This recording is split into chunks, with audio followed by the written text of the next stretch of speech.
The worst thing I ever discovered on my best friend's phone wasn't a secret affair, a hidden debt, or some terrible confession. It was my own name.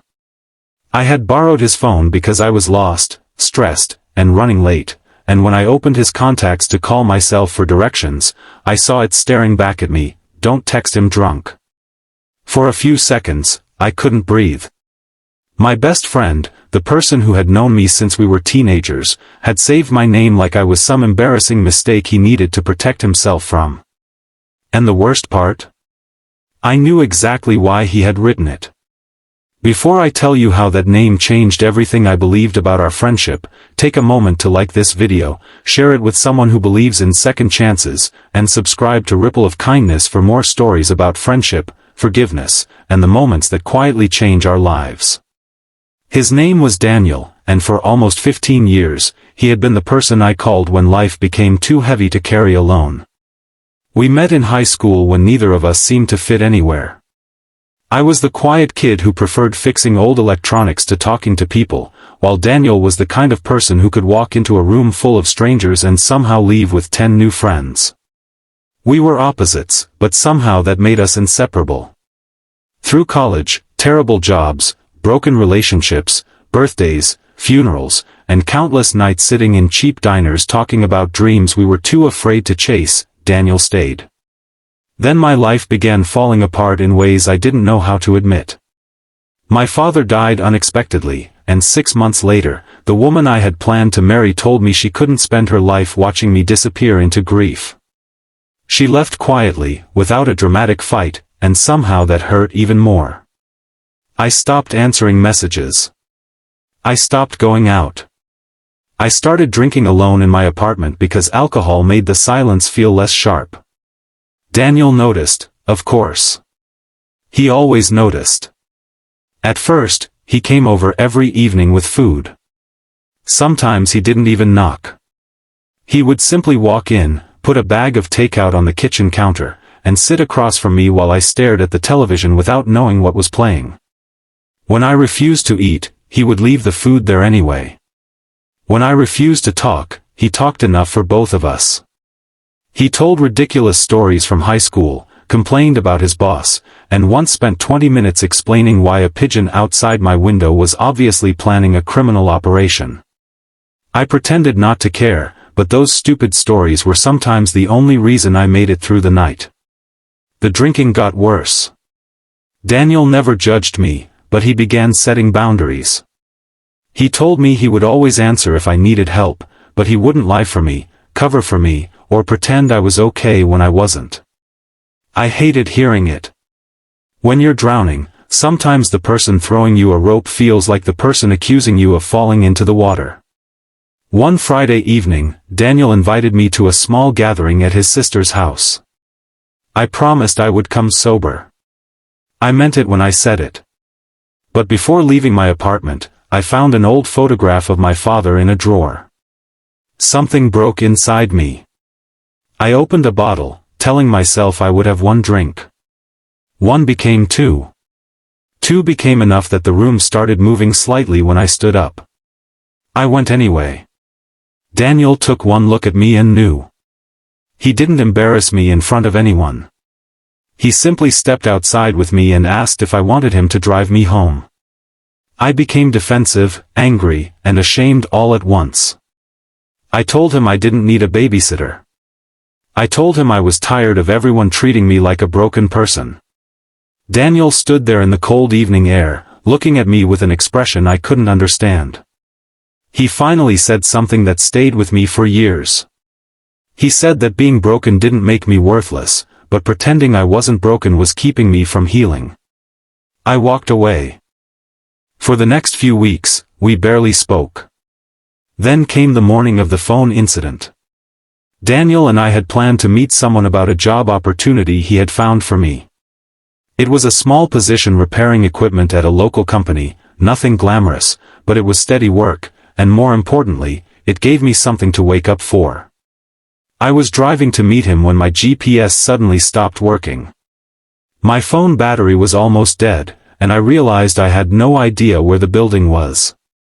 Daniel was waiting nearby, so I called him. He told me to follow him, but traffic separated us within minutes. When I finally pulled into a parking lot, I realized I had left my phone charger at home. Daniel arrived shortly afterward and handed me his phone, telling me to use the map. I opened his contacts because I needed to call the company. And there it was.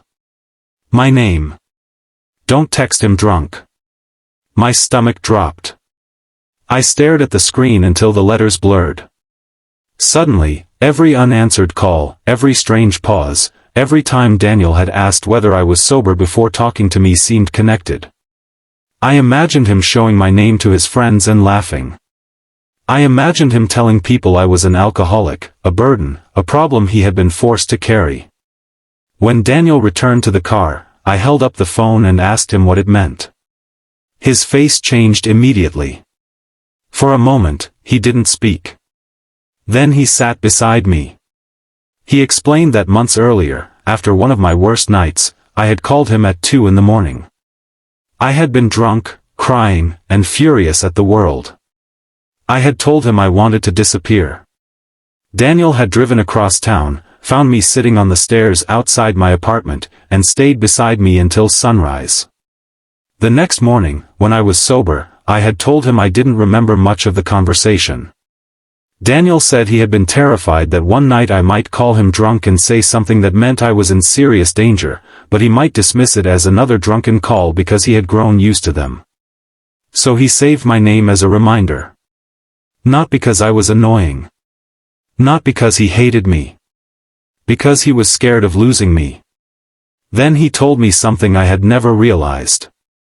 He had nearly deleted my number several times, not because he wanted me gone, but because he didn't know how to watch his best friend destroy himself. He had been carrying his own fear quietly while I was busy believing I was the only one hurting. That broke something open inside me. I looked at him and finally admitted the truth I had been avoiding. I didn't drink because I enjoyed it. I drank because I didn't know how to live in a world where my father was gone, my relationship had ended, and the future I had imagined no longer existed. I had mistaken numbness for healing. Daniel didn't give me a speech. He didn't promise everything would magically become better. He simply asked if I was ready to let someone help.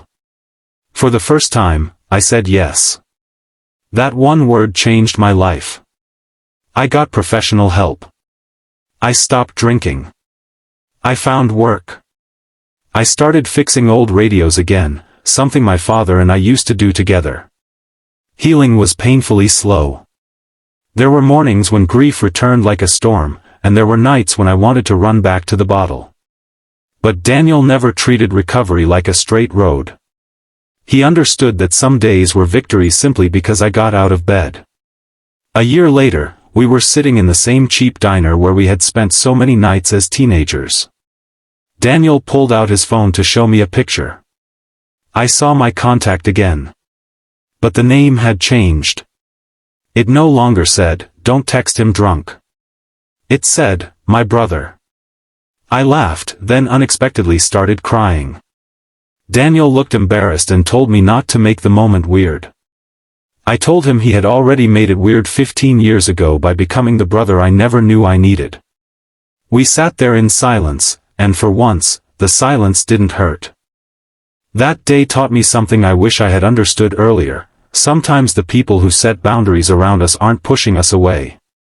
Sometimes they're standing at the edge of the darkness, refusing to leave until we find our way back. And sometimes a name saved in a phone tells a story far deeper than the words themselves. If this story touched your heart, please like the video, share it with someone who might need a second chance, and subscribe to Ripple of Kindness. You never know who might be quietly struggling behind a smile, waiting for one person to remind them that they are still worth saving.